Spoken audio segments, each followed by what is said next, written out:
Morning po. Try na po natin tong O-Save product. Binili ko po ito yesterday, no? Barako Drip. Yan. So, hindi na po nito kailangan ng coffee maker. All you have to do is just boil water. Tapos, para po siyang tea.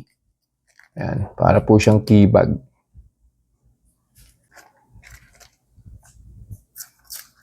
Bubuksan niyo po yung pinaka-ibabaw nung bag. Yan.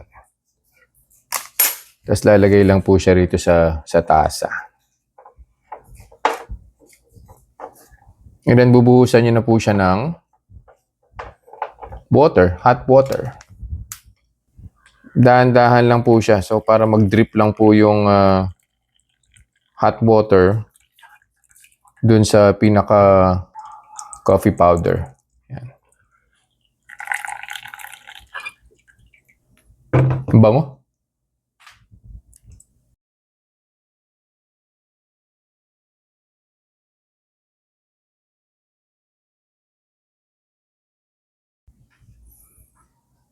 By the way, kumuha na po pala ako ng blood sugar baseline. Currently, 85 po siya. Of course, kinuha ko po yan via the Otay CGM. And nakalimutan ko rin pong banggitin, hindi po ako umiinom ng black coffee po. No? Hindi ko po kaya. So, naglalagay po ako ng sweetener. So, dito po sa experiment na to, or dito sa review na to, ito po yung ginamit ko. Perfect match po ito. Pure allulose syrup. So, yung pamalit po nila to sa honey. So, kung nagkikrave po kayo sa honey ito, pwede nyo po itong itry.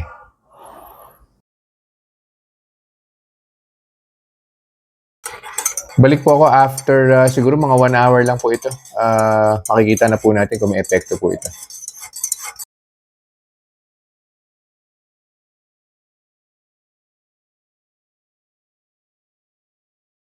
Conclusion na po, dun sa ininom kong kapeng Pinoy. Well, again, no, hindi ko na po tinapos yung 2 hours na monitoring. Nag-start po yung blood sugar ko 85. After 30 minutes, 85 din po siya. So, sobrang flat lang po ng blood sugar level. And then on the first hour, 85 pa rin po siya. So, obviously, wala po talaga. Hindi po talaga pinagalaw yung blood sugar ko. Ang recommendation po, okay po siya. You just need to take note na dark roast po yung nakalagay dun sa pack, no? Yun po yung label niya. So sa pagkakaalam ko po, pagka dark roast, hindi po siya po pwede para sa mga acidic. Kung meron po kayong GERD, kung meron po kayong hyperacidity, makakapag-trigger po ito. So yun lang po for this review. I'll see you guys in the next vlog. Bye-bye. Reminders lang po, huwag pong mag-aanli. Always eat in moderation. Di po ako doktor, so whenever in doubt, konsulta po kayo sa doktor ninyo. And yung results po ng mga review na ginagawa ko, it may vary. So huwag niyo pong i-expect na yung resulta sa akin is magiging kapareho po ng resulta sa inyo. So yun lang po. Have a nice day.